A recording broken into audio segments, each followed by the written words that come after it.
Do you know who the first man on the moon was? Of course you know. But did you know the first man in space? Maybe yes. But I'm pretty sure it'll be a surprise to many that way before humans, animals were used as test subjects, and they take the title for being the first living beings in space. Today's video is dedicated to Ham, the first monkey in space. Before we begin, make sure you subscribe and press the bell icon. Let's go. Ham, who was the first chimp in space, was born in 1957. He wasn't originally chosen as the lucky chimp, but lived in the Cameroon jungles. The animal trappers got the better of him, and he was captured at an early age. After being sent to different markets and cities, he finally landed in the U.S., where the U.S. Air Force purchased him. He soon got the name of Subject 65, when the U.S. military supervised space expeditions as NASA was not formed back then. He was later named Ham, and let me tell you, this was not a random household name.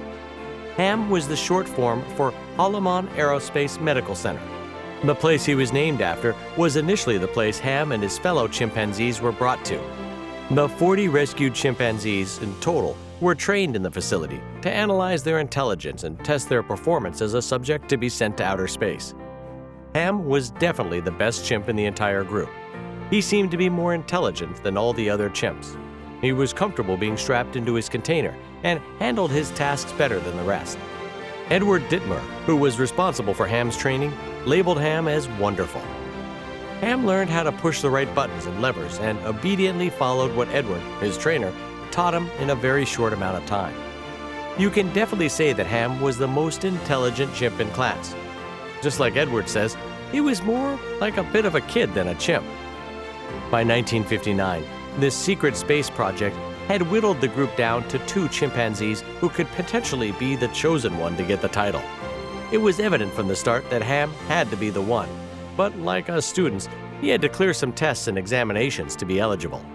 He had to do some tasks in response to electric lights and sounds. To put it into perspective, he was taught to push a lever within 5 seconds of seeing a flashing blue light. Yet if he failed to do it in the given time, he'd get a slight electric shock, but he'd be rewarded with a banana if he cleared the task. The unbelievable part of Ham's mission was that he was not simply a passenger going up into space. Instead, he'd actually be the captain of the spacecraft. Ham was trained how to act in zero gravity, but it was something he wasn't a big fan of. Nonetheless, on January 31st, 1961, it was the big day. A diaper, waterproof pants, and a spacesuit were Ham's outfit for the day. To monitor his heart rate, breathing, and body temperature, he was fitted with sensors and was then put inside a capsule sealed inside Mercury Redstone. The rocket, named MR2, was launched in the early morning of January 31st from Cape Canaveral, Florida. At first, Ham's capsule suffered a slight loss of pressure, but thankfully, Ham's spacesuit prevented him from potential harm. Ham was able to push the lever when the blue light flashed just as he was trained by Edward back on Earth. Ham went into orbit and outer space. He pulled down the lever like he was taught in order to come back to Earth. Ham's capsule splashed down in the Atlantic Ocean, but fortunately, a rescue ship was able to locate and rescue Ham alive in his capsule. Thankfully, Ham suffered no major physical injuries, only got a bruised nose, and his flight only lasted 16 minutes and 39 seconds.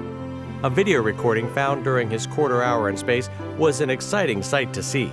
According to one of the NASA scientists, he'd never seen such terror on a chimp's face.